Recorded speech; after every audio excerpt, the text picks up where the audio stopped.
कुछ रहस्य तो कुछ अनजानी आस्था, इन सब ने इस राम मंदिर को खास बना दिया।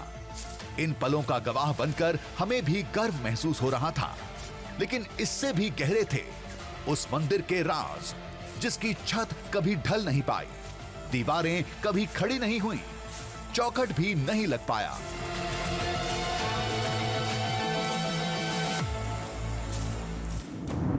अगला पड़ाव था छत्तीसगढ़ में केरला पेंदा से 95 किलोमीटर दूर इंजेराम।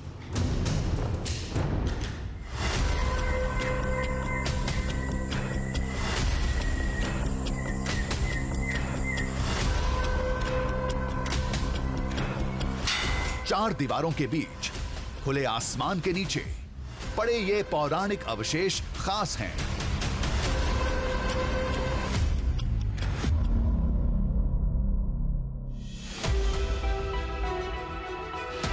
ये जमीन पिछले कई सालों से ऐसे अवशेष उगल रही है। यहां से जुड़ी मान्यता कहती है श्री राम ने यहां पर शिव साधना की थी। बाद के राजाओं ने यहां मंदिर बनवाए, जिसके टुकड़े, मूर्तियां एक एक करके बाहर निकल रही हैं।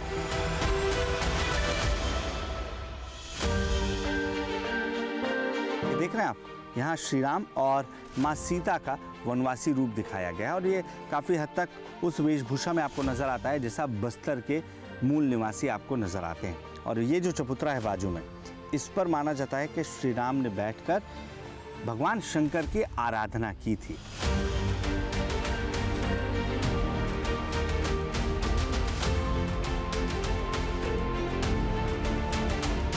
इस जगह का राम से गहरा जुड़ाव है, इतना कि लोगों ने अपनी पहचान तक बदल ली। श्री राम के आने से पहले इस जगह को लोग सिंघनगुड़ा कहते थे। आज इस गांव का नाम राम के नाम पर है। ये गांव पहले पूर्वज के लोगों में सिंघनगुड़ा के नाम से जाना जाता था। और जब दूसरे गांव के व्यक्ति ने यहाँ के पूछा, इस गांव के व्यक्ति को पूछा, तभी कौन आया था, बोलने से अभी राम आया वाला। उसका अर्थ होता आदिवासी शब्द में इंजे राम वासमत। उस दिन से इसको इंजराम नाम रखा गया है। मतलब उससे पहले अलग नाम था? अलग था, सिंघनगुड़ा के नाम से जाना जाता था।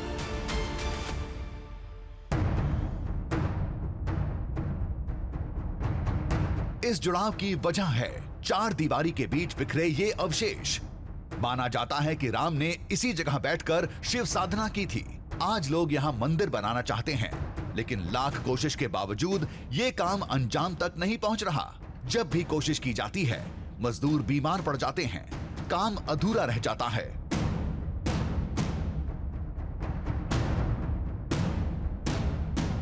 खुले आसमान के नीचे तमाम मूर्तियां हजारों साल से ऐसी पड़ी हुई हैं। इसमें ब्रह्मा, विष्णु, महेश हैं, सतबहिनी हैं, शीतला माँ हैं, दुर्गा माँ हैं, नंदी बाबा हैं, गणेश जी हैं। तो सवाल उठता है कि क्या यहाँ पर कभी मंदिर बनाने की कोशिश नहीं की गई?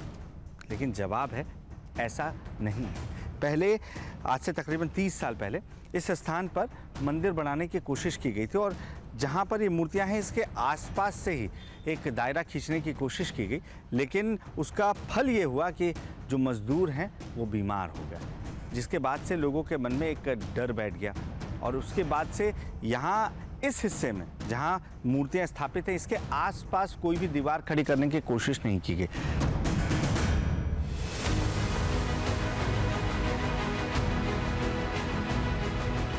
उसके बाद से फिर छोड़ दिए हम लोग ने। फिर हम लोग शासन को लिखा पढ़ी करके फिर बाउंड्री दूर से बनाए हम लोग। उस दिन से ठीक है। अच्छा, दूर से बनाने पे ठीक है? ठीक है। अब हम लोग शासन से भी ये विनती करते हैं कि बगल में मंदिर बन जाए। मूर्ति तो रहेगा, मंदिर राम भगवान के नाम से मंदिर और बन जाए तो और अच्छा रहेगा, बोलता मुझसे। लोग यही मानते हैं कि भगवान राम ने खुले आसमान के नीचे शिव साधना की थी, इसलिए यहाँ छत नहीं ढल पाती। फिलहाल तो ये मान्यता सच के काफी करीब दिख रही थी।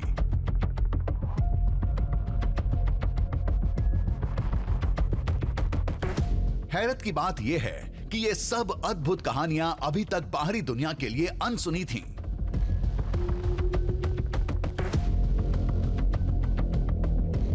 ये शबरी वन था। दावे के मुताबिक शबरी यहीं से अपने प्रभु के लिए बेर चुना करती थीं।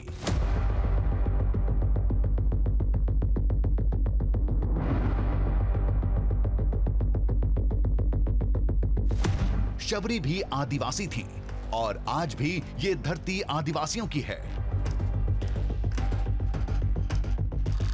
लोग बोलते राम यहाँ आए थे।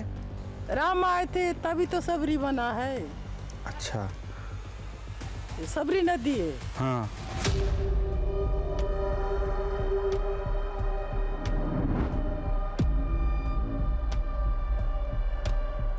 राम को जो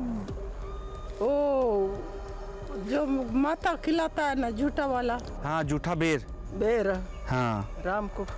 हाँ। लक्ष्मण को नहीं खाता है। हाँ हाँ हाँ, तो वो शबरी ने यहाँ खिलाया था। हाँ, खिलाया था इस सबरी वाला। हाँ, अच्छा, तो ये नदी उसी माँ के नाम पे है, शबरी के। सबरी उसी के नाम पर है। हाँ, यही रहती थी वो। यही इधरी से पार होके जा रहे थे। हाँ, बोलते हैं पार होके जा रहे थे।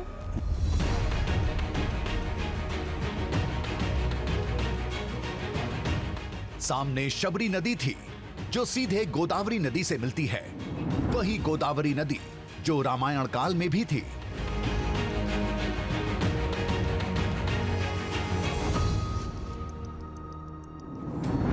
अब इस सफर में छत्तीसगढ़ के सुकमा के बाद हमारा अगला पड़ाव था तेलंगाना का भद्राचलम। ये वही मार्ग था जिससे होकर श्री राम, मां सीता और लक्ष्मण ने देश के दक्षिणी हिस्से में प्रवेश किया था।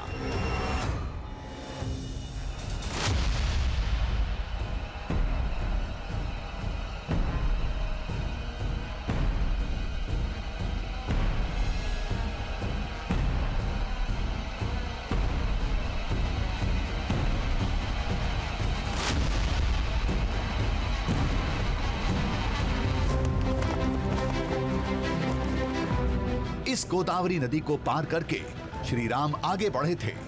आज भी आगे के साक्ष्यों को देखने के लिए इसी नदी को पार करके जाना पड़ता है।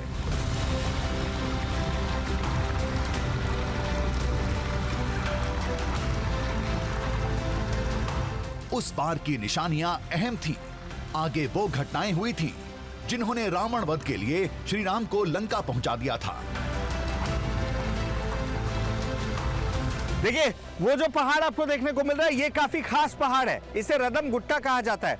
रदम रथ से बना है और गुट्टा का मतलब होता है पहाड़। इस ऊंचे पहाड़ पर माना यही जाता है कि रावण पहले इसी स्थान पर उतरा था जब वो मां सीता के हरण के लिए आया था, और उसके बाद भिक्षुक का रूप लेकर वो उस स्थान पर यानी नदी को पार करके दूसरे स्थान पर पहुंचा था। इसका मतलब साफ साफ यही है कि हम अपने अगले पड़ाव के काफी करीब पहुंच चुके हैं। रदम गुट्टा हमें मिल गया है।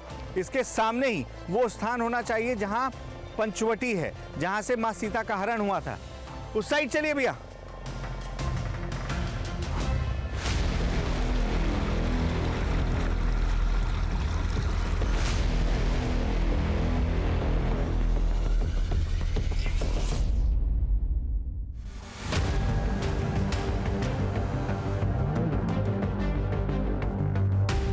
तेलंगाना के भद्राचलम में कदम रखते ही हमारा रुख उस जगह की ओर था जहां सीता हरण से पहले श्री राम और सीता कुछ दिन साथ रहे थे।